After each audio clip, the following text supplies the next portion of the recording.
Il se passe beaucoup de choses du côté de l'univers de Game of Thrones. Dernièrement, c'était la série House of the Dragon qui a beaucoup fait parler d'elle avec de nombreuses photos du tournage, des déclarations et publications officielles, mais aussi et surtout le lancement du tournage pour une sortie prévue en 2022. Mais aujourd'hui, on va s'intéresser à un autre projet qui a fait pas mal couler d'encre ces temps-ci. Vous l'avez vu dans le titre, on va se pencher sur le cas du spin-off 10,000 Ships, ou les 10 000 navires. Avant de vraiment rentrer dans le vif du sujet, je vous invite à me rejoindre sur mon Instagram et Twitter où je partage régulièrement des infos sur les différents projets en cours. Alors, que peut-on dire à propos de tout ça ? En janvier 2021, j'avais abordé le fait qu'HBO souhaitait développer un univers étendu à la manière de ce qu'est en train de faire Disney pour Star Wars. Une vidéo un peu plus chill que d'habitude, où je discutais avec vous de la possibilité de voir de nombreuses séries débarquer et de l'impact que cela pourrait avoir sur nous, spectateurs. En mars dernier, le site Variety nous a informé que la chaîne américaine préparait 3 spin-offs additionnels à House of the Dragon.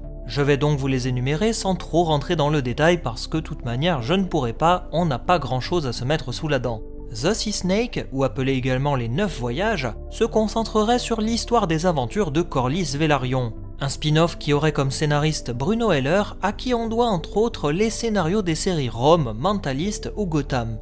Le deuxième se nomme Flip Bottom et il évoquera le cas des habitants de Port-Réal et des quartiers pauvres, lieu que nous avons déjà vu dans la série Game of Thrones à travers les intrigues du Grand Moineau par exemple.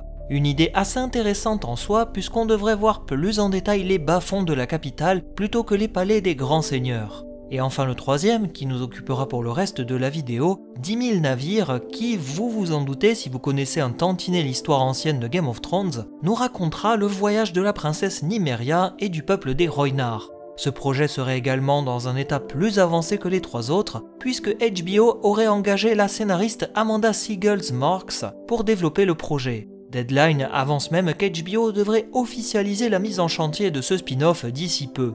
Cette série devrait nous raconter le destin de ce peuple d'Essos qui s'est heurté à l'appétit dévorant des Valyriens, déclenchant une terrible guerre contre les possessions de Valyria et entraînant la chute des cités Rhoynar. Le peuple partira en exil en embarquant dans les 10 000 navires de la princesse en direction d'un nouveau lieu pour s'établir, loin des malheurs qu'ils avaient connus sur les rives du fleuve de la Rhoyne. Elle ira successivement sur les îles du Basilic, où elle s'opposera à des rois pirates, puis elle installera des colonies sur l'étrange continent de Sotorios, où ils ne resteront qu'une année à cause des conditions de vie très difficiles sur place. Ils reprendront ensuite la mer pendant 3 longues années en direction de l'île de Nath, puis l'île aux femmes sur l'archipel des îles d'été, pour enfin s'installer sur le territoire de la maison Martell de Dorne. Nymeria rencontrera le prince de Dorne et elle aidera à mettre au pas les différents petits seigneurs, créant le grand royaume de Dorne sous l'égide des Martell. Elle épousera au passage le prince Mors Martell, devenant ainsi la princesse de Dorne. Toute l'histoire que je viens de vous raconter est déjà disponible dans une version plus détaillée si ça vous intéresse, et elle se déroule grosso modo entre l'année 750 et 690 avant la conquête d'Aegon, puisque J.R.R. Martin n'a pas vraiment donné de date précise pour tous ces événements. On serait donc environ 1000 ans avant les événements de Game of Thrones. Étant donné que les voyages de Nymeria se déroulent sur au moins 4 voire 5 années, on peut légitimement se dire qu'une série racontant les voyages de son peuple ne serait pas si difficile que cela à mettre en place d'un point de vue chronologique. Outre le fait de nous faire voyager dans des contrées éloignées et assez méconnues du grand public, une telle série représenterait un sacré challenge pour HBO. On pourrait y voir les îles du Basilic, le continent de Sotorios, l'île de Nath, d'où est originaire Missandei et où se dirigent les Immaculés à la fin de Game of Thrones, ou encore les îles d'été et Dorne. Nous aurions le droit vraiment à une série d'exploration massive, un peu à l'image des derniers instants d'Arya Stark dans Game of Thrones, car elle a toujours pris la princesse guerrière Nymeria comme son modèle. Ce n'est pas pour rien que la jeune Stark décidera de nommer sa louve en son honneur. La série pourrait très bien nous raconter brièvement la chute de la cité Rhoynar de Sarhoy, avec le massacre des populations et l'apparition de la maladie de la grise écaille à travers la malédiction du prince Rhoynar Garyn, une saison voire 2 qui déboucherait sur l'exil des 10 000 navires pendant 3-4 saisons, avec les étapes que je vous ai rapidement évoquées, pour finir sur 1 à 2 saisons afin d'illustrer l'installation à Dorne, les guerres dorniennes en faveur d'une unification au nom de la maison Martell, pour s'achever par la création de cette puissante entité territoriale. Le livre des origines de la saga nous a déjà donné les grandes étapes de cette longue expédition et il ne manque plus que la substance et le liant pour que tout s'imbrique.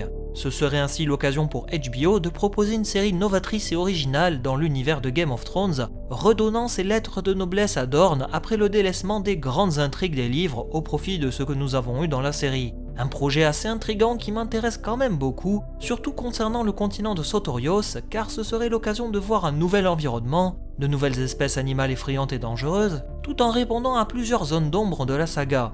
Si je vous dis par exemple que sur Sotorios il y a des espèces de dinosaures, je suis sûr que vous seriez très surpris de voir ça à l'écran. Après, j'ai conscience qu'on serait face à une série très différente du jeu des trônes auquel nous avons été habitués, mais cela pourrait être aussi sa force en se différenciant de toutes les prochaines séries à venir. De l'originalité qui rime avec efficacité. D'après Deadline, ce projet de spin-off est donc officiellement dans les tuyaux, et HBO semble vouloir développer à grande vitesse l'univers de J.R.R. Martin. J'attire toutefois votre attention sur une chose, pour l'instant nous n'avons pas encore eu d'officialisation de la part d'HBO, et certes ce spin-off est actuellement peut-être en projet, mais n'oubliez pas qu'il est possible qu'il ne voit jamais le jour. Rappelez-vous du cas de Blood Moon qui avait été jusqu'à la réalisation d'un épisode pilote, mais qui n'a pas été commandé par HBO après visionnage de cet épisode test. Je souhaite quand même bonne chance aux 10 000 navires et comptez sur moi pour vous tenir informé de la suite des événements. J'ai bien conscience que la vidéo est quand même courte et pauvre en informations, mais je ne peux hélas en dire davantage à ce niveau vu que nous ne savons pas grand chose. Et vous, que pensez-vous de tout ça? Un tel projet est-il réalisable sur le long terme? J'attends vos retours en espace commentaire pour connaître vos différents avis car ça m'intéresse beaucoup. Merci beaucoup à vous pour vos retours très bienveillants comme d'habitude et à très bientôt pour d'autres analyses. Salut à vous!